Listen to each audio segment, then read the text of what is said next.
and that the banks have told us time and time again they don't have the capacity to actually help the woman buy out the partner. This is a piece of paper that cannot and will not work unless the resources and the root causes are dealt with. Order. Order. The time for government orders has expired. The honourable member for St. Paul's will have 6 minutes remaining in questions and comments when this matter returns before the House. Déclaration de députés, statements by members. The honourable member for Lanark, Frontenac, Lennox and Addington. Thank you. Mr. Speaker, I rise today to speak about a terrible childhood illness, cystic fibrosis. May is Cystic Fibrosis Month, and in honour of the many Canadian children who have cystic fibrosis, members of all parties gotten together to today wear the symbol of cystic fibrosis, the rose. And the story of how the rose came to be the symbol of cystic fibrosis gives some idea of the poignancy of this terrible illness. A young child was being told that, so the story goes, his or her sister had this illness, but couldn't pronounce the name and said instead 65 roses. And so that's how the rose came to be the symbol. Today outside the House there is a little boy, Caden, at one entrance, a little girl who I know and love very much, Kaylee, at the other entrance, who are handing out roses to MPs as they enter the House in honour of this this disease and in honour of the search for a cure. I should tell you, Mr. Speaker, that this is the largest killer of children, but that the death rate drops substantially every year. The lifespan is expanding. We can and will find a cure, and I thank all members for supporting us in that cause.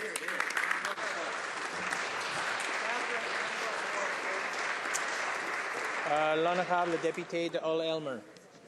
Monsieur le Président, le mois de mai est le mois de la sensibilisation à la fibrose kystique au Canada. La fibrose kystique est la maladie génétique mortelle la plus répandue chez les enfants et les jeunes adultes canadiens. Près de 4000 Canadiens sont touchés à travers le pays et chaque semaine, 2 nouveaux enfants reçoivent un diagnostic de cette maladie. Mais il y a de l'espoir. Dans les années 60, les enfants nés avec la fibrose kystique ne vivaient pas assez longtemps pour fréquenter l'école. Aujourd'hui, grâce à l'investissement dans la recherche, 60% des Canadiens atteints de cette maladie vivent jusqu'à l'âge adulte. Alors, j'appelle tous mes collègues députés et tous les Canadiens à faire preuve de solidarité envers ceux qui combattent cette maladie et à donner généreusement à des organismes comme Fibrose Kystique Canada, dont la mission consiste à trouver un moyen de guérir ou de maîtriser cette maladie. Je vous remercie, Monsieur le Président.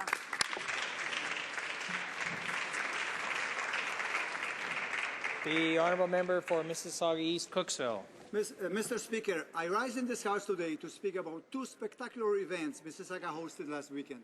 Last Friday, the 28th Carasaga Festival of Cultures, the second largest cultural festival in Canada, opened its doors for a 3-day celebration of international traditions, arts and cuisine. Carasaga celebrates diversity and demonstrates Canada's resolute devotion to multiculturalism. Carasaga is a profound example to the world for a cultural unity and peace. The spotlight was also placed on Mississauga this Sunday because of the MS Walk for Cure, a community event bringing hundreds of people together to connect with those touched by multiple sclerosis. Together we raised around $150,000 towards MS. I want to thank the many volunteers who made these events possible. Without them, Carasaga and the MS Walk would not have been such a great success.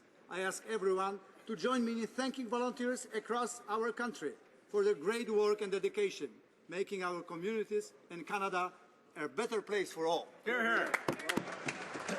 The honourable member for Etobicoke North. Mr. Speaker, each time I pass a cystic fibrosis donation box, I think of my childhood friend, the darling of our gymnastics club, Jenny. She sparkled, she performed for CF telethons, and she took a handful of large green pills with each mouthful she ate to battle CF, a multi-system disease that affects mainly the lungs and the digestive system. We all believed that Jenny would get to grow up because a cure would come by the time she was a teenager or a young adult. But my childhood friend died after a battle with pneumonia at the age of 10. Today, there is still no cure, and time remains precious for those living with CF. Of the Canadians with CF who died in 2011, half were under 34 years old. Let all Canadians join to the fight against CF and for better treatment and care and equitable and affordable access to medicines. The honourable member for Yorkton Melville. Mr. Speaker, the one-year anniversary of the Canadian Long Gun Registry's demise passed quietly 8 weeks ago. There's a reason hardly anybody noticed. Gun control advocates predicted that the scrapping of the Long Gun Registry would increase firearms abuse, but there's no correlation. In fact, a CBC News story in April noted that shootings in the city of Ottawa plunged from 11 while the registry was still in place to just 2 for the same period this past year. Responsible gun owners are not the least bit surprised at this result. We know that the registry was simply feel-good legislation that was never designed to increase public safety. It was nothing more than a political ruse to lull Canadians into a false sense of security. That's why I made it one of my priorities as a Member of Parliament to get rid of the Long Gun Registry. While it took nearly 2 decades to get the job done, I believe it brings Canada one step closer to fairer firearms legislation for all. Monsieur le Président, cette année, 46 organisations ont soumis des projets pour Emploi Été Canada pour une possibilité de 221 emplois dans ma circonscription de la Pointe-de-l'Île. Pour répondre à l'ensemble de ces demandes, il aurait fallu une enveloppe de plus de 870 640 $. Cependant, le budget disponible alloué à la circonscription pour l'été était de 307 415 $. Il y a clairement un gouffre entre les besoins et ce que nous pouvons offrir à la population. Alors que le salaire minimum augmente et que l'enveloppe disponible pour le programme ne suit pas l'accroissement de la réalité, le nombre de jeunes étudiants qui peuvent bénéficier de ce programme diminue d'année en année. Emploi Été est un tremplin efficace pour les jeunes vers le marché du travail. Voilà une bonne initiative pour aider nos jeunes, Monsieur le Président. Alors, je demande au gouvernement de faire en sorte que tous les jeunes puissent avoir accès à cette belle expérience. Merci, Monsieur le Président. The honourable member for Okanagan Shuswap. Mr. Speaker, every May long weekend is Stampede Days in the little town of Falkland in my riding in Okanagan Shuswap. Cowboys and cowgirls from the rodeo circuit and from all the ranches in the area come to Falkland to enjoy the bull and bronco riding, the calf roping, and all the other entertainment that goes along with rodeo. This year was very special because Merv Churchill, known to all as Mr. Falkland, was introduced into the Canadian Rodeo Hall of Fame for his many years of organizing the rodeo event. In Merv's younger years, he rode with the best, and when he retired from the circuit, he became Falkland's Mr. Rodeo. Last weekend, when I attended the Falkland Stampede Parade, I was met, as always, by the smiling cowboy, Merv Churchill, who was busy with his son Jason, his wife Dot, and the girls and the grandchildren organizing the 95th annual Falkland Stampede.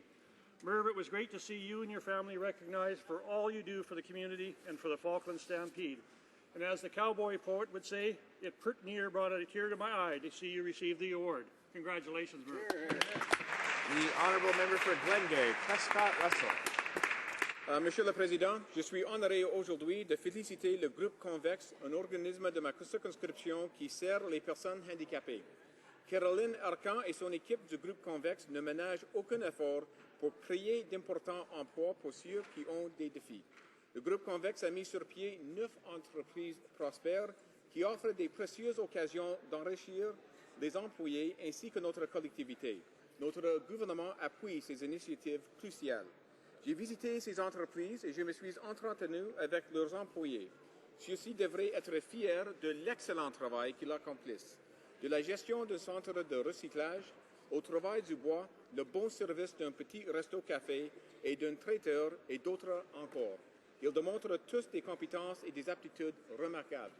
I am impressed with Group Convex and what they do to create jobs, but I am particularly proud of their employees and the excellent work that they do. Well done to each of you. The honourable member for Toronto Danforth. Mr. Speaker, Kempton Howard was an inspiring young leader dedicated to helping other youth in our community of Toronto Danforth. He was a role model to countless teens through his volunteer work at the Eastview Neighbourhood Centre's Boys and Girls Club, where he was a moderator of a junior leadership program, an after-school children's program leader, a summer day camp counselor, a youth basketball coach, and a recipient of the Youth Ontario Services Award. This year marks the 10th anniversary of his murder by gunfire in 2003. We must understand that the victims of crime, especially crimes of violence and crimes involving guns, include the loved ones of the direct victims, the family and friends who suffer from their loss. That is why I believe we must, 1, implement a countrywide system of adequate support for victims of crime and their families. 2, ensure reliable long-term funding for programs that help divert youth away from gangs and crimes. And 3, introduce a long overdue comprehensive anti-smuggling strategy for guns. I encourage everyone to sign Kempton's legacy petition in support of victims of crime. Thank you, Mr. Speaker. Monsieur le Président, la réalité dépasse parfois la fiction.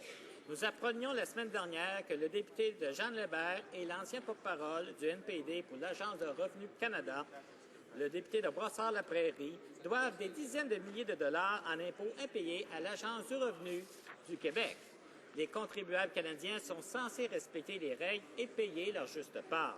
Si le NPD veut donner des leçons sur l'importance de respecter les règles et de payer sa juste part, charité bien ordonnée commence par soi-même. C'est tout de même ironique de voir le NPD vouloir augmenter les taxes et les impôts des contribuables canadiens alors qu'ils n'arrivent même pas à payer leurs propres impôts et à montrer eux-mêmes le bon exemple. Merci, Monsieur le Président. The honourable member for Sackville Eastern Shore. Mr. Speaker, sit a spell, for there's a story I've got to tell about a hockey team from the great East Coast that gave us all a chance to boast. The Saskatoon to do what's right against the Winterhawks, the Blades, and Knights. The tourney's called the Memorial, where we give thanks to the lads who gave their all. All the players did their best to remember those who were laid to rest. It took 4 games to pass the test, and in the end, Halifax was best. With McKinnon, Pucali, Fruke, and Duran, the best damn hockey you've ever seen. So now the season is all done. We proudly say we're number 1. So, Mr. Speaker, spread the word. The Mooseheads are the greatest. You heard?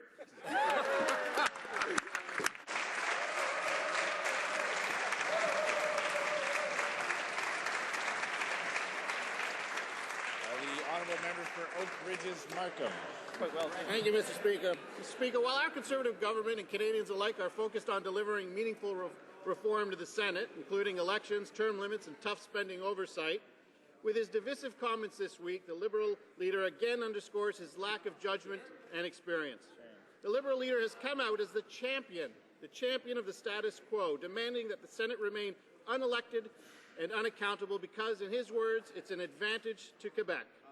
He said, and I quote, "We have 24 senators in Quebec and there are only 6 for Alberta and British Columbia. That benefits us," end quote. The Liberal leader refuses to offer any substantive commentary on reform or commit his party to work with us to deliver accountability for taxpayers. Instead, the Liberal leader maintained his divisive track record of pitting one region of Canada against the other. It's time for the Liberal leader to get behind our Conservative government and deliver real reform to the Senate, Mr. Speaker. Honourable member for Halifax West. Mr. Speaker, last night the Halifax Mooseheads overpowered the Portland Winterhawks to win the 2013 Memorial Cup. Led by CHL Coach of the Year Dominic Ducharme, the Herd received great performances from Nathan McKinnon, Martin Firk, Conrad Albertshauser, Zach Fucali, co-captains Trey Lewis and Stéphane Fournier, and CHL Player of the Year Jonathan Drouin.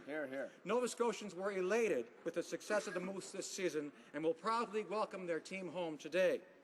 This is the first franchise Memorial Cup win for the Mooseheads, which makes it very special for their fans. And the tournament erased any doubt about who deserves to be the #1 overall pick in this year's NHL draft. That'd be Nate McKinnon. I invite all colleagues to join me in congratulating team owner Bobby Smith, GM Cam Russell, and the hard-working Halifax Mooseheads on winning the Memorial Cup, emblematic of junior hockey supremacy in Canada. The Moose is loose. The honourable member for Cariboo, Prince George. Mr. Speaker, the leader of the Liberal Party is clearly in over his head. Instead of working with our government to bring greater accountability and transparency to the Senate, the Liberal leader is promoting the Senate status quo. This time, as he says, because it's to Quebec's advantage. The Liberal leader said, and I quote, "We have 24 senators in Quebec and there's only 6 for Alberta and British Columbia, and that's a benefit to us." These divisive comments are not surprising, Mr. Speaker. They are consistent with the Liberal leader's poor judgment and lack of respect of Canadians outside his home province. The Liberal leader famously once said, Quebecers are better than the rest of Canada because, you know, we're Quebecers or whatever. And that he'd think of wanting to make Quebec a country. The Liberal leader's decision to pit one region of Canada against another is just more proof that he doesn't have the judgment to be Prime Minister. Thank you, Leader. The honourable member for Burnaby Douglas. Mr. Speaker, Conservatives are hearing from constituents angry about the Senate scandal and the PMO cover-up. People are angry about how a senator can get paid off by the Prime Minister's Chief of Staff, and government backbenchers are angry about being given evasive talking points by the PMO that range from the implausible to the unbelievable. I, for one, agree with a member from Kootenay, Columbia, who said, quote, any person who holds a public office position should not only withstand public scrutiny, but stand before the public to explain any shortcomings. Remember what the then leader of the opposition said in 2005, quote, when you're under the kind of cloud the Prime Minister admits his government is under, I think you would use every opportunity to be as forthright as possible. And yet this Prime Minister now acts just like past Liberal Prime Ministers, evading questions and refusing to come clean. Canadians deserve better. The honourable member for Prince Albert. Thank you, Mr. Speaker. Over the weekend, the Liberal leader attacked Saskatchewan and all of Western Canada by saying, and I quote, we have 24 senators for Quebec, and there are only 6 for Alberta and British Columbia. That benefits us. The Liberal leader is demanding that senators remain unaccountable and unelected because it is an advantage for Quebec. The Liberal leader's comments were strongly rebuked by Premier Wall today, who said he was disappointed in him. The Liberal leader's attack on Saskatchewan is more proof that he does not have the experience nor the judgment to be a Prime Minister. The Liberal leader continues to pit region against region. Maybe the Liberal leader simply doesn't know or understand what Canada's national interests are. Or maybe, Mr. Speaker, he's in way over his head. Oral questions, questions orales. The honourable leader of the opposition. Président, la semaine dernière, le Premier ministre est allé se cacher au Pérou pour éviter de répondre aux questions sur l'affaire du Sénat. Ça fait 2 semaines que l'on sait que l'ex-chef de cabinet du Premier ministre a donné un chèque de 90 000 $ à Mike Duffy pour acheter son silence. Est-ce qu'aujourd'hui, le Premier ministre va enfin répondre aux questions? Pour son bureau, c'est du business as usual. Oh, ouais. Tout va bien, Madame la Marquise. Le Premier ministre pense-t-il vraiment qu'un paiement secret de 90 000 $ de son chef de cabinet à un sénateur, c'est du business as usual? Bravo, bravo. Madame la ministre de Patrimoine canadien. Parlons de la semaine dernière et ce que le Premier ministre a dit. Le Premier ministre a dit très clairement aux Canadiens qu'on a besoin d'avancer notre agenda de réforme au Sénat. C'est pour ça qu'on a devant la Chambre maintenant des projets de loi pour assurer que les sénateurs soient élus. Également pour assurer qu'il y ait des limites sur les termes pour les sénateurs. Et on a aussi mis sur table une proposition devant le Cour suprême du Canada pour avancer les réformes encore plus grandes que celui-là. Si le chef de l'opposition est vraiment en faveur de continuer avec une vraie réforme du Sénat, il devrait le dire aujourd'hui et on peut appuyer ces projets de loi aujourd'hui. They've been in power for nearly 8 years and they've done nothing. Exactly. Mr. Speaker, let me read you a quote. The Prime Minister should have known that. He can't get away with saying, don't blame me, I was only the piano player. I had no idea what was going on upstairs. Who said that? It was the Prime Minister to Paul Martin during the sponsorship scandal. This Prime Minister's own Chief of Staff gave a $90,000 payoff to silence a sitting Conservative senator, and the Prime Minister claims that he didn't even know about it. When will the Prime Minister take responsibility, show accountability, and finally start answering questions? Hear, hear.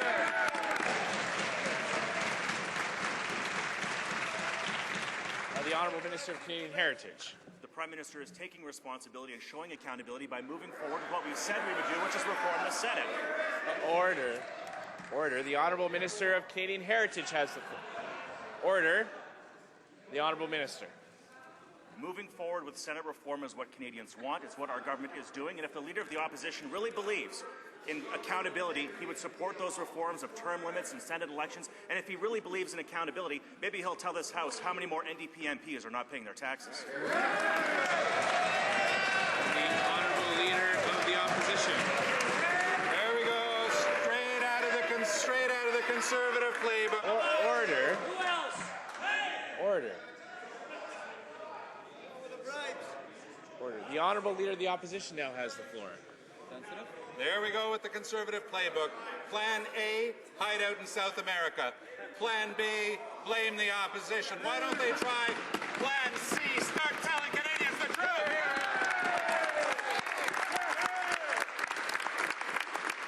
For them, business as usual. Does the Prime Minister think it's business as usual for a senator to defraud taxpayers? Is it business as usual to give a $90,000 payoff?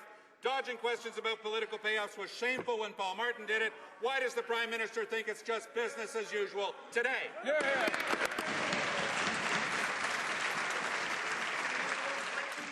Order. We need to have a little bit of order. There's far too much shouting going on when members are putting questions and when ministers are answering. Order. Order. The Honourable Minister of Canadian Heritage. Well, what's NDP business as usual is to yell from the mountaintops about the need for reform, but then not actually support reform when it's before the House of Commons. We have legislation for Senate elections, legislation for term limits, and even the idea of abolishing the Senate requires a mandate from the Supreme Court to understand the mandate capacity of the House of Commons, which is what we've done, but the NDP are even against that. If the NDP again believe in accountability, they'll support these reforms. If they believe in standing up for taxpayers, the leader of the NDP will come clean. How many MPs are avoiding paying their taxes? Mr. Speaker, we see that they're preparing for their role in opposition, which is a good thing, because that's where we're sending them in 2015.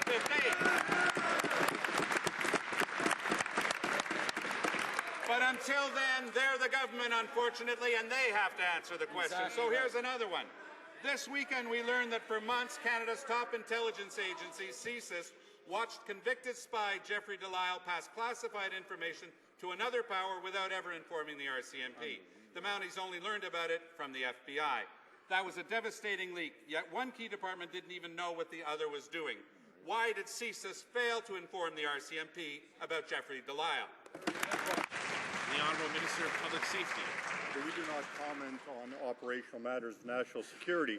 However, what I can say is that the conclusions drawn in that story are totally incorrect. Information is shared between law enforcement agencies in accordance with Canadian law. And speaking of Canadian law, I'm wondering how many NDP MPs haven't paid their taxes.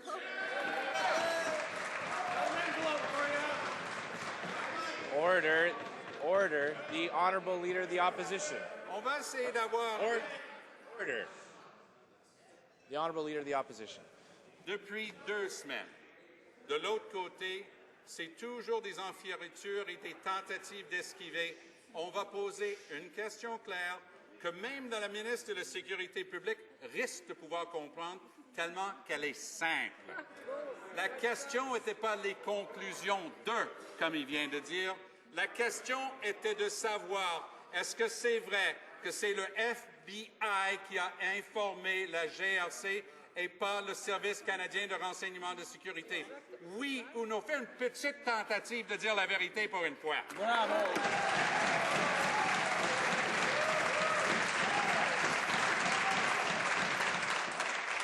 Ministre de la Sécurité publique. Same individual who indicates that politicians should not get involved in investigative matters. This office, my office, does not get involved in investigative matters. But what I can say is that the conclusions that were drawn in that story are totally incorrect. The Honourable Member for Papineau. Mr. Speaker, the Prime Minister and his office are accountable to this House. Therefore, the Liberals are moving a motion today in Ethics Committee to study the scandal facing the PMO and to offer the Prime Minister and Nigel Wright an opportunity to bring transparency to this issue.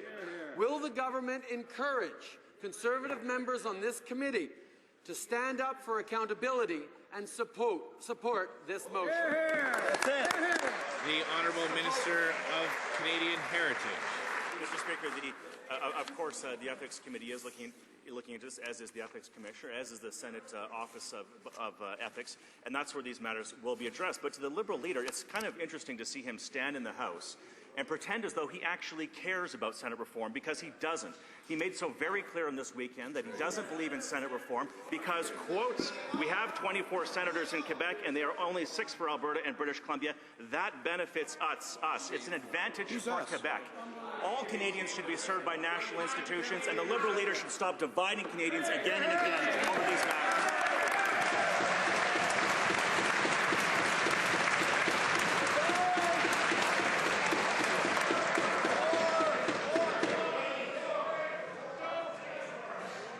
The Honourable Deputy de Papineau. Thank you, Mr. Speaker. Canadians, especially Western Canadians, believe in accountability. This government does not.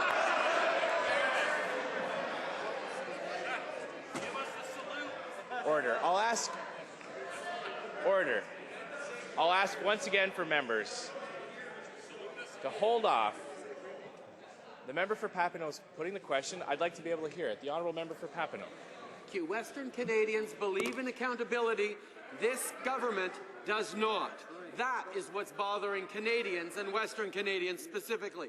In fact, last week, Justice Mosley ruled that the Conservative Party database was used to commit widespread election fraud, and that in typical pattern for this government, the Conservative Party did everything it could, to quote the judge, to block the proceedings by any means. Mr. Speaker, why did the government engage in, to quote, trench warfare to prevent the truth from coming out? That's it. The Honourable Minister of Canadian Heritage. Western Canadians do believe in accountability. That's why they threw out the Liberals in the last 3 elections.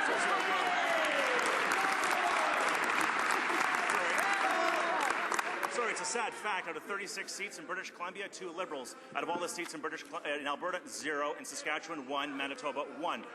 Western Canadians understand what it is when they hear Liberal leaders say things like this, quote, Canada isn't doing well right now because it's Albertans who are in control of our agenda. That's what the Liberal leaders said. Don't worry, Western Canadians know accountability, and they'll hold him accountable for what he's been saying.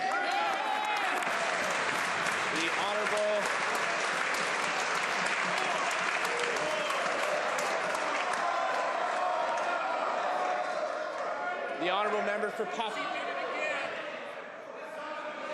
Order. Order.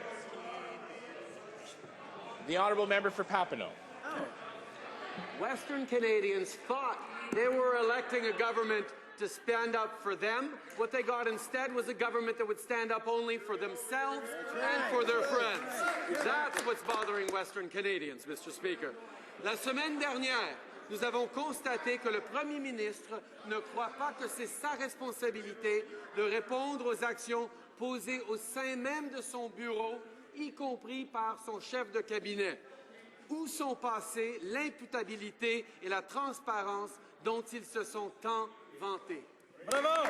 Honourable Ministre. Ce n'est pas du tout le cas. C'est le Premier ministre qui a répondu à la question la semaine dernière. Il est ici cette semaine ici pour répondre à les questions. But, you know, again, back to this issue of the member for Papineau lecturing Western Canadians about what Western Canadians really want. You know, it is really quite something. This is the same Liberal leader who said that, quote, Canadians who only have the capacity to speak one of our 2 official languages are, quote, lazy.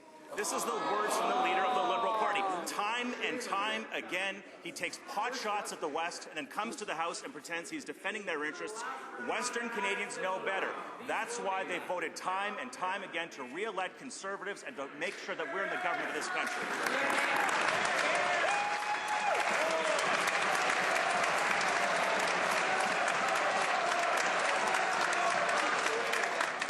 The Honourable Member for Timmins James Bay. Mr. Speaker, the Prime Minister shouldn't be shy. He knows the Liberals will defend Senate entitlements, but the Democrats will stand up for the taxpayer. That's the difference. Mr. Speaker, Senator Kachuk was called by the Prime Minister's office about the... Order. This is taking up a lot of time. I'll urge members to hold off. The member for Timmins James Bay has the floor. I'd like to be able to hear him. They're sounding suddenly very leaderless over there. Now, Mr. Speaker, Senator Tachuk was called by the Prime Minister's office about the Duffy affair. Tachuk said because, quote, the scandal was hurting us politically. Nigel Wright then wrote this $90,000 secret check, and Senator Tachuk then tipped off Duffy about the inappropriate Florida per diems. So who went back and briefed the Prime Minister about how Duffy's problems were suddenly being resolved? Who else was in the office helping the Prime Minister on this file? The Honourable Minister of Canadian Heritage. It's just interesting to have a New Democrat today, of all days, stand before the House in full sobriety and say the NDP believe in defending taxpayers. Look, we know that there are two NDP members of Parliament, who haven't filed and haven't paid their taxes, one of them to the tune of $60,000. As a matter of fact, the revenue critic for the NDP is one of the people who didn't pay taxes to Revenue Canada. Mr. Speaker, there's so many jokes that come to mind about the NDP, I don't even know where to begin, but the fact is, the NDP do not stand up for taxpayers, as they're showing by their own behavior.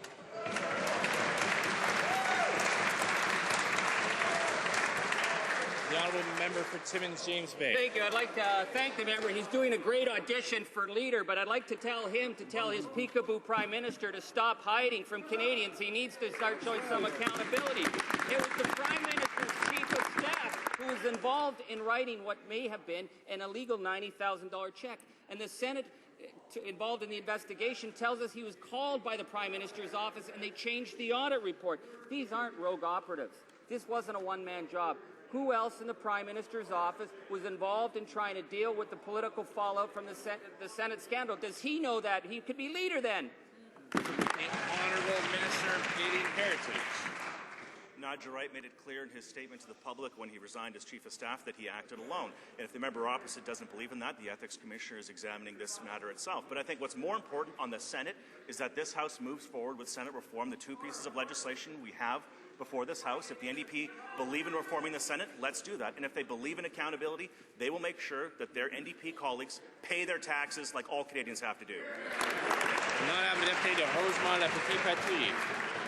Monsieur le Président, on respecte tellement les contribuables qu'on va leur faire sauver 100 millions de dollars, pas en réformant le CELA, mais en l'abolissant.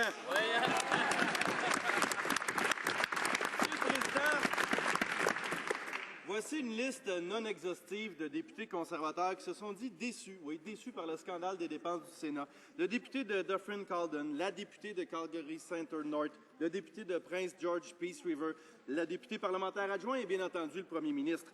Le problème, c'est que tout ce beau monde-là nous répète la même ligne.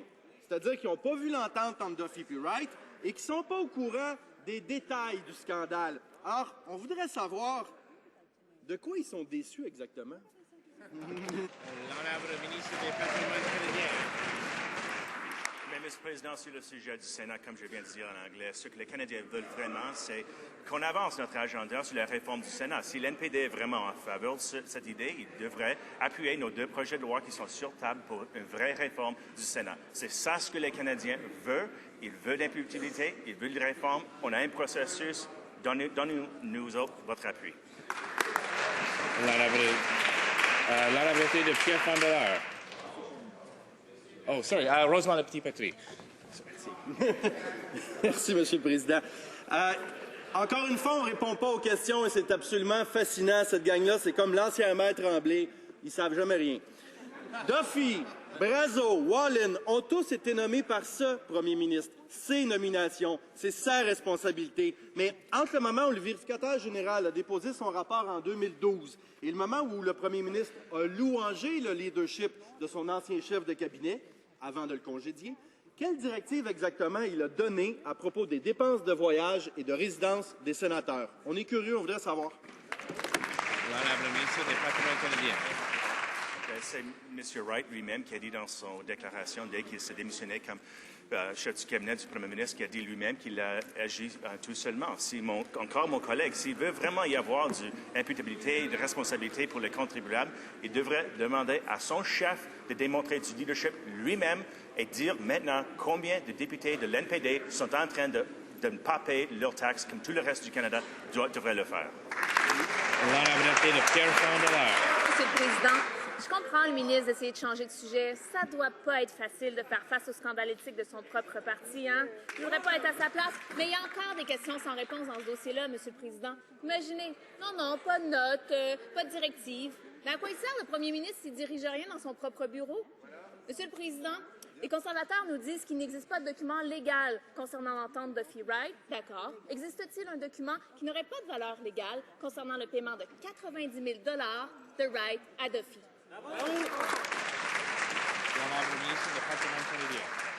Monsieur le Président, on n'est pas en train de changer le sujet. On parle du sujet d'imputabilité et de responsabilité avec les fonds des contribuables. Voilà le sujet sur la table. C'est ça ce qu'on est en train de discuter et avoir un débat là-dessus.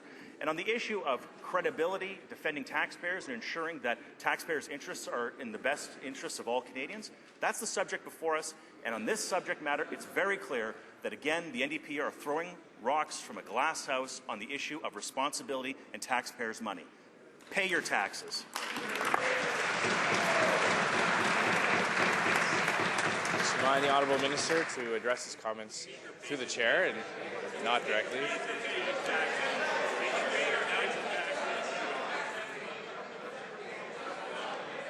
I can assure the House.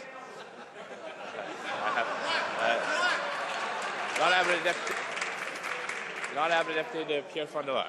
C'est pas au ministre de me dire c'est quoi le sujet de ma question. Puis le sujet de ma question, c'est l'opération de camouflage du bureau du premier ministre qui n'épargne pas le bureau du premier ministre de sa violation de ses responsabilités éthiques et légales dans l'affaire Wright-Duffy. C'est ça le sujet de ma question. L'article 16 de la Loi du Parlement du Canada stipule clairement qu'il est interdit pour un sénateur de recevoir de l'argent relativement à une affaire devant le Sénat ou la Chambre. Le premier ministre est-il au courant de cet article? Sait-il que le Code criminel proscrit des dons d'argent à un titulaire d'une charge publique?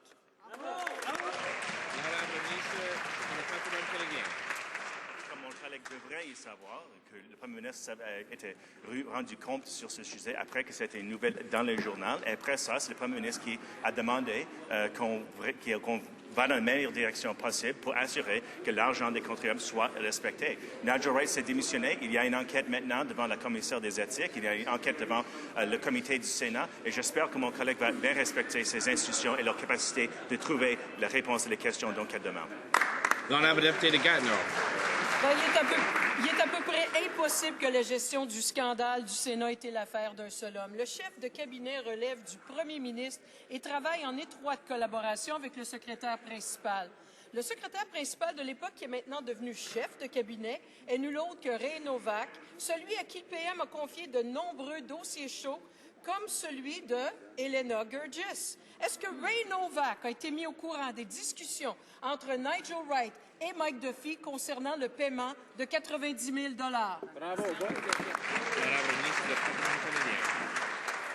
Nigel Wright a dit lui-même qu'il a agissé tout seul.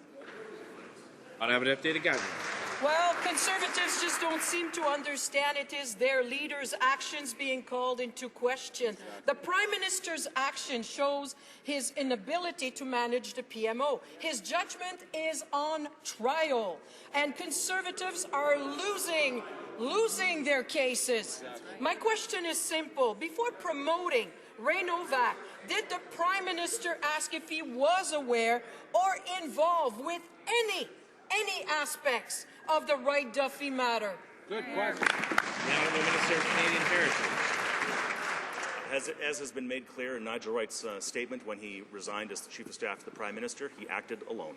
The member for Winnipeg Centre. Mr. Speaker, it's a little rich to hear Marjorie LeBreton, an artifact of the golden era of Gucci shoes, mandarins, after...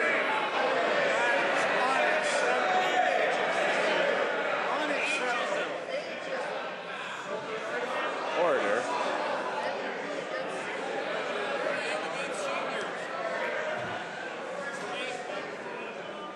Order. The honourable member for Winnipeg Centre has the floor. The honourable member for Winnipeg Centre. Mr. Speaker, It's a little rich to hear Marjorie Le Breton, herself warming a seat in the Senate for over 20 years, to now declare that the ethical rules around the Senate are unacceptable. And yet the solution she's proposing is tantamount to calling for a smoke detector put into a shell of a building, of a charred-out shell of a building that's already burnt down. It's far too little and far too late. Mr. Speaker, why won't they simply admit that the Senate is beyond redemption and begin the process to pull the plug on this?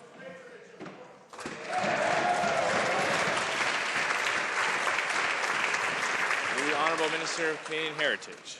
Well, Senator Le Breton did put forward reforms that we think are in the interest of taxpayers. We do, as I said, want to go further, which is why we have legislation for both term limits and elections. And with regard to respecting democracy and respecting institutions, I do believe in that, and I believe in the words of the member for Winnipeg Centre. However, I don't believe in his actions. If he believes in actually improving the quality of this place and improving these institutions, perhaps he should walk his talk and avoid as many lawsuits as he's seen over the past few years.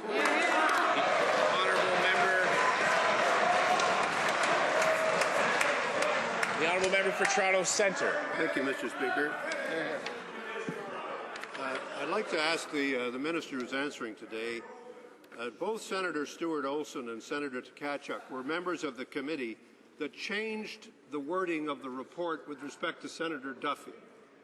They changed it somewhere between May the 7th, May the 8th, and May the 9th when the final draft was put out, which was a conservative draft and not a draft adopted by the whole committee. I'd like to ask the minister, under what rules of natural justice do the people who actually changed the report on Senator Duffy now are allowed to stand and judge their own behaviour with respect to what they did, Mr. Speaker? The Honourable Minister of Canadian Heritage. Look, as I understand, again, the opposition parties agreed with the government that there should be an independent outside auditor brought in to look at this matter. As I understand, the report of the Senate reflected that auditor's report. And that report, of course, that committee that did that report has Liberal members on that committee. Of course, new questions have been raised. The committee will take another look at it. And if Liberal members want to ask whatever questions it is that they want at that committee, they're free to do so. And the Liberal member opposite should have some confidence in his colleagues, even if, we don't. Honourable Member for Toronto Centre.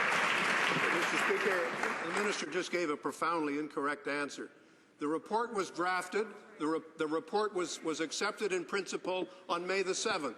The report was changed by the Conservative majority on the steering committee on May the 8th, and those changes were then added to on May the 9th when it went to the full committee, and it was said clearly on the floor of the Senate that the Liberals did not accept the report as it was then put forward by the Conservative majority. Those are the facts. Why are the same people who cooked up the report now standing in judgment on themselves, Mr. Speaker? It's absolutely preposterous.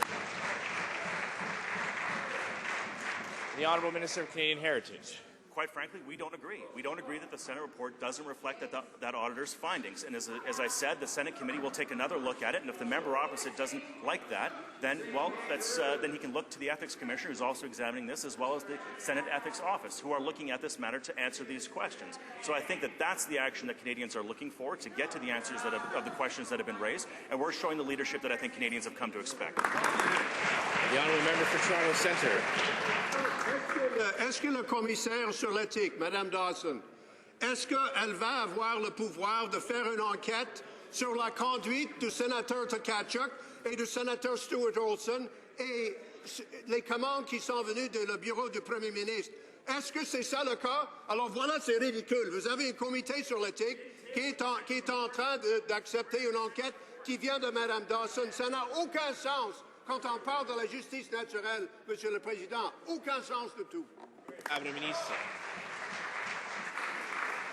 If it's against natural justice, where was the Liberal senator's dissenting report? There wasn't one. They didn't put one. They didn't put one forward. They didn't say anything publicly, Mr. Speaker. So again, order. Order. The Honourable Minister has the floor now. Members need to listen to the answer. The Honourable Minister. The truth. The Ethics Commissioner, Mr. Speaker, the Ethics Commissioner has new powers that our government put in place as part of CTO, or Federal Accountability Act, has the powers to investigate necessary in a way that we think will satisfy the interests of taxpayers, and that's who we're here to serve, the interests of all Canadian taxpayers. The Honourable Member for Scotland-Wonderfuka. Mr. Speaker, let's go back to the Deal case where the Minister of Public Safety says everybody else has got it wrong but him. It's clear to everyone who was paying attention that CSIS knew Jeffrey DeLille was selling military secrets to Russia for months, but failed to inform the RCMP. For months, DeLille continued to sell secrets while under CSIS surveillance, yet the RCMP was only tipped off later by the FBI. There's only one person responsible to make sure these kind of breaches don't happen again. Will the minister explain why security agencies reporting to him did not share information in a timely fashion? And will he tell us what he's doing to fix this security breach problem? The Honourable Minister of Public Safety. Not comment on operational matters of national security. However, what I can say is not only are the conclusions drawn in the newspaper article profoundly incorrect, the additional allegations made by the member just now are incorrect as well. À l'époque, le ministre de la Défense en avait minimisé les conséquences, mais cette fuite de renseignements a duré pendant 4 ans. Maintenant, on apprend que M. DeLille aurait pu être arrêté plus tôt si le SCRS avait partagé l'information avec la GRC. Mais non, le service canadien du renseignement de sécurité a permis le vol de renseignements canadiens pendant plusieurs mois et c'est le FBI qui en a informé la GRC. Que va faire le ministre pour s'assurer que ce manque de communication catastrophique ne se reproduise jamais?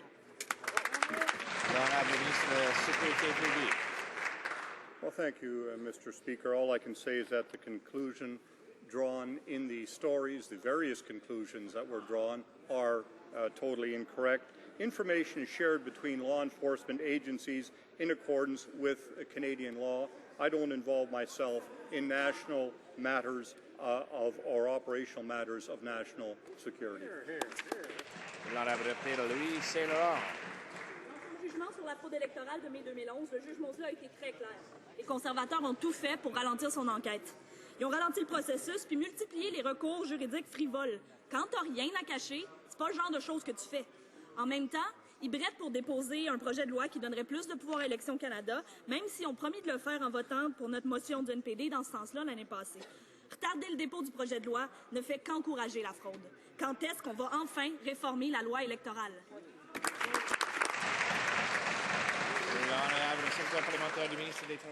Monsieur le Président, la contestation judiciaire était une tentative partisane d'un groupe qui avait perdu des élections et qui voulait renverser les résultats que les Canadiens ont donnés. Monsieur le Président, le juge en question a trouvé, et je cite, rien ne permettait de conclure que le Parti conservateur ou des candidats du Parti conservateur avaient été directement impliqués dans les manœuvres visant à tromper les électeurs. Merci. The Honourable Member for Toronto-Danforth. The fact is, Mr. Speaker, that the judge said that the applicants and the Council of Canadians acted in the public interest. And he said the Conservatives made transparent attempts to derail the case. Now, if you were serious about all this, that is, the government, you would by now have given Elections Canada tools to catch the criminals, Mr. Speaker. Instead, Conservatives have refused all along to strengthen the investigative capacity of Elections Canada. When will they stop the delay, the shielding tactics, and introduce a bill for Elections Canada to be able to find who used that Conservative database to commit fraud? Yes. Minister of State for Democratic Reform. Well, Mr. Speaker, let's talk about what we actually do know. In fact, the judge dismissed this case because there was no evidence. Right. What else do we know? That the NDP accepted hundreds of thousands of dollars in illegal union donations, Mr. Speaker. And regarding Elections Canada, there was an independent audit which highlighted widespread errors on the part of Elections Canada in their operations during the last election. As I've indicated before, we will bring forward amendments to the law in the not-too-distant future, Mr. Speaker. Mr. Essex. Mr. Speaker, the NDP claimed to be against tax evasion, yet 2 NDP MPs owe tens of thousands of dollars in back taxes, including the NDP's own former critic for national revenue, who had this to say about people like himself who don't pay their fair share. Quote, "We are talking about revenue that Canada is losing through fraudulent means. I cannot see why we wouldn't address these problems," end quote. Mr. Speaker, since the NDP won't take action against their own tax evaders, can the minister update this House on the tough measures we're taking to crack down on tax evasion? The Honourable Parliamentary Secretary of the Minister of Transport. Mr. Speaker, when some cheat the system, law-abiding Canadians are forced to pay more. That is why, since taking office, this government has taken 75 tough new measures to crack down on tax cheats.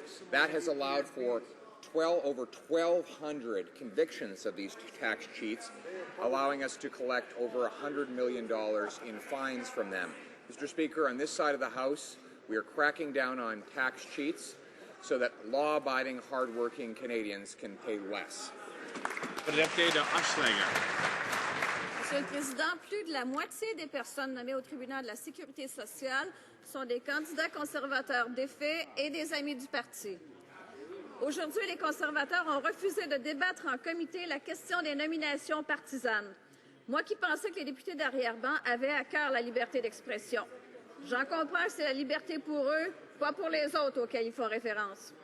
Un tribunal rempli d'amis du parti qui cotise à sa caisse syndicale, c'est pas juste crédible, impartial et indépendant, ça. Vont-ils mettre fin à ces nominations?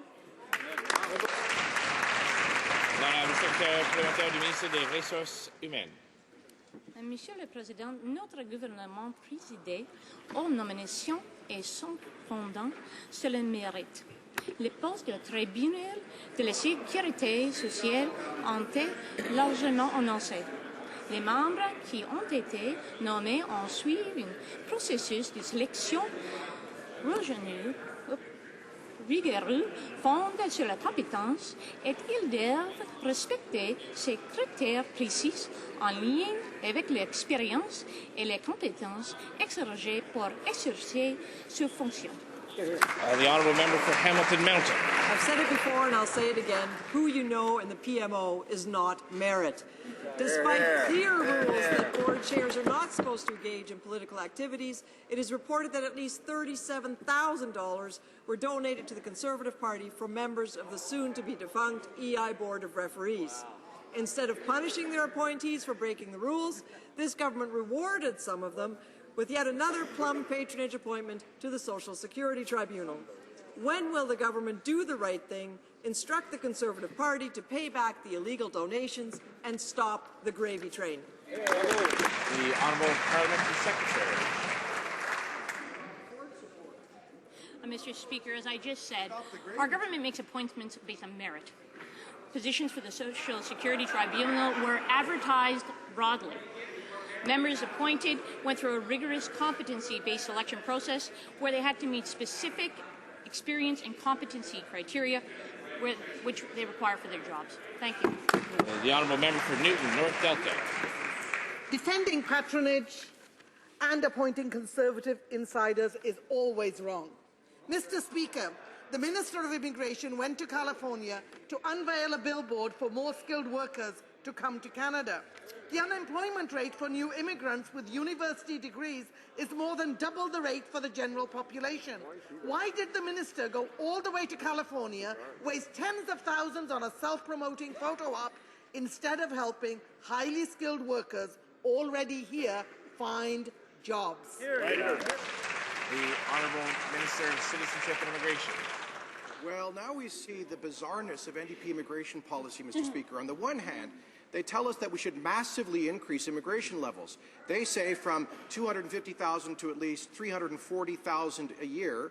We say no, we should maintain current immigration levels, but do a better job of selecting people who have the skills to succeed in our economy, like brilliant young entrepreneurs who've attracted Canadian investments. Mr. Speaker, we'd rather that they come to Canada, start their businesses here, and create jobs in Canada rather than the United States or overseas, because we think immigration should be about creating wealth, jobs, and prosperity for Canadians.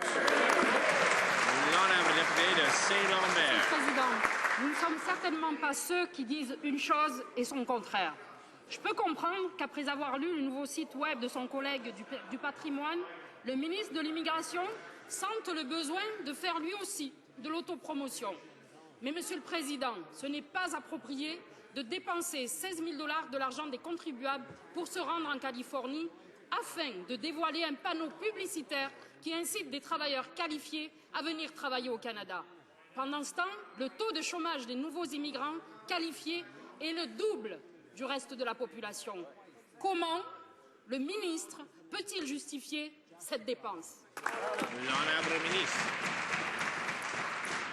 C'est totalement bizarre la position de l'NPD. Ils veulent doubler le nombre des immigrants acceptés par le Canada, mais ils sont contre nos efforts à réformer le système pour qu'on puisse attirer ceux qui sont mieux préparés pour réussir dans notre économie. Monsieur le Président, nos efforts de promotion en Californie étaient un grand succès. Oui. On a obtenu dizaines de milliers de dollars de publicité gratuite dans les médias américains parmi les entrepreneurs bien habiles pour venir au Canada, créer les business et créer les emplois et opportunités économiques pour les Canadiens. Honourable member for Amberlawn. Mr. Speaker, the government should be outraged after last week's federal court ruling on the 2011 voter suppression scandal. The ruling showed three things. One, widespread election fraud occurred. Two, the data that was used to make voter suppression phone calls came from the Conservative database. And three, an elaborate effort was made to conceal the identity of the people accessing the database. So, why doesn't the government come clean about which Conservatives committed this fraud using their own database? Good question. The Honourable Parliament Secretary to the Minister of Transport.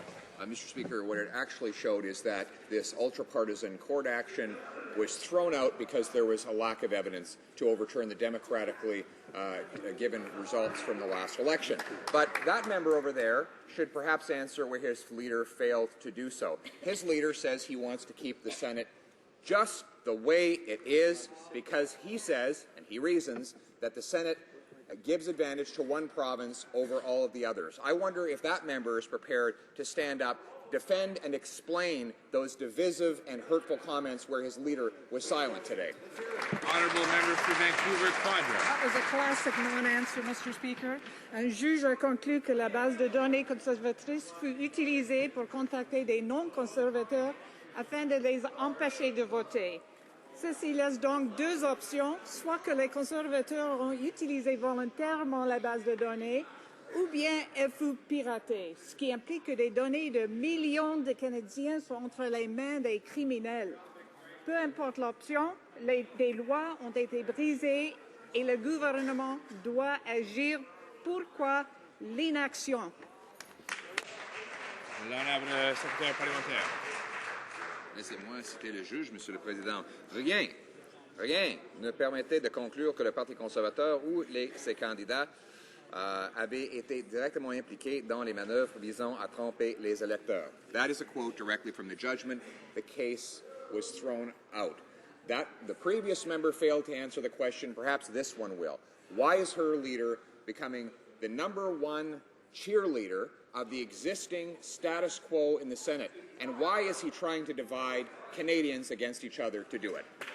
The honourable member for Skeena, Berkeley Valley. Mr. Speaker, again, it's the Rob Ford School of Crisis Management over there. The reality is it's not business as usual in Toronto's City Hall, and it's certainly not business as usual in Canada's Parliament. This scandal reaches into the heart of the Prime Minister's inner circle, and yet he is still refusing to answer the most basic questions. This is a question about leadership. This is a question about judgment. So let's try again. Did anyone at the Prime Minister's office speak with any senator about whitewashing the Duffy scandal report? Honourable Minister of Canadian Heritage. Again, Nigel Wright said that he acted alone, and the Prime Minister has been very clear about the need for all parliamentarians to show leadership on the issue of Senate reform and to come together and support the serious reforms that we put on the table, including Senate term limits, Senate elections. That's what we want to do. That's the direction that we want to go. So again, if the NDP want to be serious about their talk about reforming the Senate, they will get together with us and work to pass this legislation. The honourable member for Skeena Berkeley Valley. The Ethics Commissioner has launched an inquiry. The RCMP has acted and launched their own investigation into Senate-gate. Even the Senate Ethics Officer, who can only act with the Senate's consent, started looking into things. The Prime Minister should have acted first when he first learned about the payment. Someone in his office may have violated the Parliament of Canada Act and or the Criminal Code. So why didn't he show real leadership and call in the police to investigate when he first heard about it? The Honourable Minister of Canadian Heritage.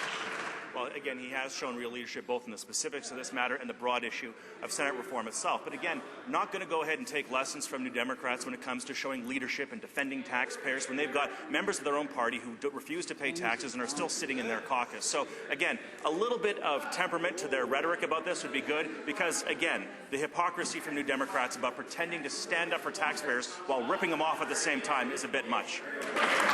Member for St. John.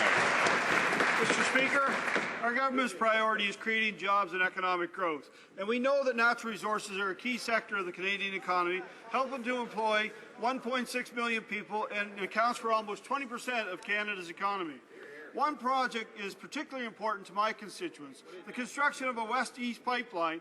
This project, Mr. Speaker, will allow for Canadian oil to be processed at Eastern Canadian refineries, creating jobs and economic growth in our communities. Could the Minister of Natural Resources please update this House on the progress of this project? The Honourable Minister of Natural Resources. The member from St. John, and I want to say, Mr. Speaker, that our government strongly supports, in principle, a west-to-east pipeline that will create jobs, economic security, growth in eastern Canada and across the entire country. In contrast, the Liberal leader is playing both sides for partisan purposes and fostering unfounded public concern based on his shaky grasp of science. As he would know if he put in a little time doing his homework, the National Energy Board will do an independent environmental review, which he should await rather than prejudging the conclusion. Do your homework. Well, member for Wascana. Mr. Speaker, vexing questions about where Mike Duffy lives first arose before Christmas. A forensic audit has been ongoing since February. The results, though doctored, became public on May the 9th. A $90,000 secret deal by the Prime Minister's Chief of Staff was revealed on May 14th. He was forced from office on May 19th. The issues here are the ethical and legal failures which the Prime Minister allowed within his inner circle. From beginning to end, he's been silent in this House. Why won't he look Canadians in the eye and answer? The Honourable Minister of Canadian Heritage. Again, he has and he will continue to, and the Ethics Commissioner is indeed looking into this matter, but perhaps the Ethics Commissioner should also look into the matter that the Liberals seem to want to also move away from, which is the very matter of 3 Liberal members of Parliament ripping off taxpayers to the tune of $175,000 in falsely claimed expenses. See, that's what Liberals did, is they had their spouses and family members buy condos in Ottawa and then pay them rent. It breaks the law that we have in this House when it comes to expenses. 3 Liberal members of Parliament didn't. They haven't paid back the money. When are they going to do that? Order. The Honourable Member for Welland. Mr. Speaker, in January of this year, 100 workers at Veritas Communications lost their jobs when the company closed its doors and put them out of work. The company subsequently... Order. Order. We've moved on to the next question now. The Honourable Member for Welland has the floor. If members want to carry on a conversation, they'll have to do so outside the chamber. The Honourable Member for Welland. Mr. Speaker, as I was saying, 100 workers at Veritas Communications found themselves out of work this January when the company simply closed its doors and declared bankruptcy, unfortunately, in the United States. It should have declared bankruptcy in this country, but it did not. If it had have done so, the Wage Earner Protection Program would have covered these workers to the tune of $3,640 for each and every individual worker. But now we find they're in limbo, these workers, Mr. Speaker. So will the Minister of Labour take immediate action to help these workers receive the WEP monies they so rightly deserve? Honourable Minister of Labour. Member for his question. Like I'm very concerned about the situation. The workers have spoken to myself.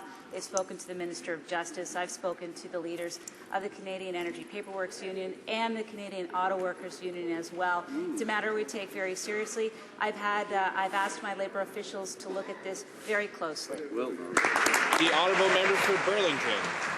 Thank you, Mr. Speaker. Every day, Canadian charities are working tirelessly to help those in need. That's true. Nobody knows this better than the member for Kitchener-Waterloo, one of Parliament's biggest advocates for charities.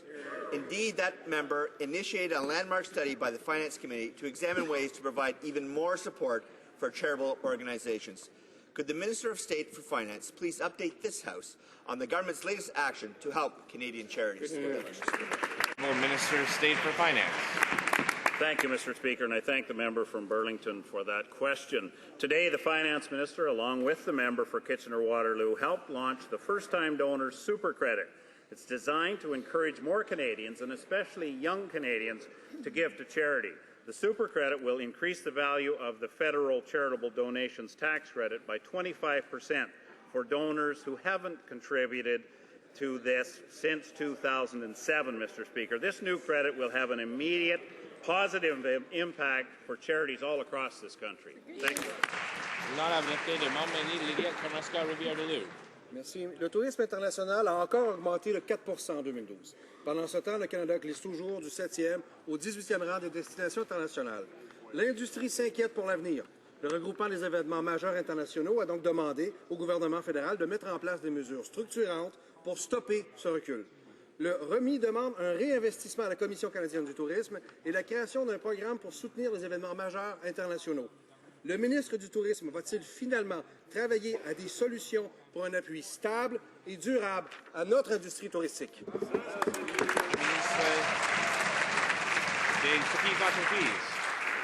Monsieur le Président, ça fait déjà plusieurs mois que nous travaillons avec l'industrie touristique et j'aimerais informer mon collègue que quelques mois, nous avons mis sur la table la stratégie fédérale en matière de tourisme. Et c'est important, cette stratégie-là a été appuyée par l'ensemble des joueurs de l'industrie touristique et nous allons émettre un rapport bientôt, un rapport public sur la première année de la mise en œuvre de la stratégie. Et je tiens à vous dire, Monsieur le Président, que ce rapport-là va être très positif et certainement bien reçu et je le souhaite par mon collègue de l'opposition. Monsieur le Président, l'industrie touristique québécoise fait des pieds et des mains pour attirer les touristes. Elle doit toutefois se battre avec le fédéral qui coupe encore et encore dans le financement des événements et des festivals. Ottawa ne semble pas s'inquiéter du fait que le Canada accueille chaque année de moins en moins de touristes. C'est pourtant une menace réelle à l'économie de plusieurs régions déjà affectées par les coupes et les réformes du fédéral. Plutôt que tenter de créer un intérêt pour la monarchie, pour la guerre de 1812, avec des millions de dollars, pourquoi le gouvernement ne consacre-t-il pas plus d'argent à des événements porteurs pour les communautés qui permettent réellement d'attirer les touristes? Madame ministre d'État. Monsieur le Président, pour attirer des touristes, c'est ce que fait la Commission canadienne du tourisme en faisant de la publicité dans les pays où les gens veulent venir au Canada, dans les pays émergents, dans les pays en voie de développement, dans les pays traditionnels comme l'Europe et les États-Unis. Monsieur le Président, j'aimerais dire à mon collègue que l'an dernier, le taux d'occupation dans les hôtels a considérablement augmenté par rapport à l'année précédente. Monsieur le Président, les dépenses en matière touristique augmentent d'année en année au Canada et, Monsieur le Président, nous travaillons avec l'ensemble des joueurs de l'industrie touristique pour s'assurer du succès de cette industrie au cours des prochains mois. Formidable. Honourable member for Thunder Bay, Superior North. Mr. Speaker, months ago I asked the Minister to take action before the big three telecoms take over Canada's smaller players and the last sliver of the wireless market. Now we learn Mobilicity is being swallowed by TELUS. Wind and Public Mobile are up for sale too. Their wireless strategy is failing, Mr. Speaker, and we get soaring wireless costs. Will the Minister reserve any new spectrum auction for new entrants only and block the sale of more wireless market share to the big three until we have some real competition? The Honourable Minister of Industry. Mr. Speaker, indeed, we put in place policies back in 2008 to increase competition, to have better rates and more choices for a consumer. We want to ensure that there is a fourth player in every region of this country. And, Mr. Speaker, what I can tell my colleagues is that these policies work. And just recently, we knew by World Communication report that the prices went down average 11%, Mr. Speaker. This is accomplishment, and we will continue to do so. That concludes question period for today. Tabling of documents, dépôt de documents. The Honourable Parliamentary Secretary to the Government House Leader.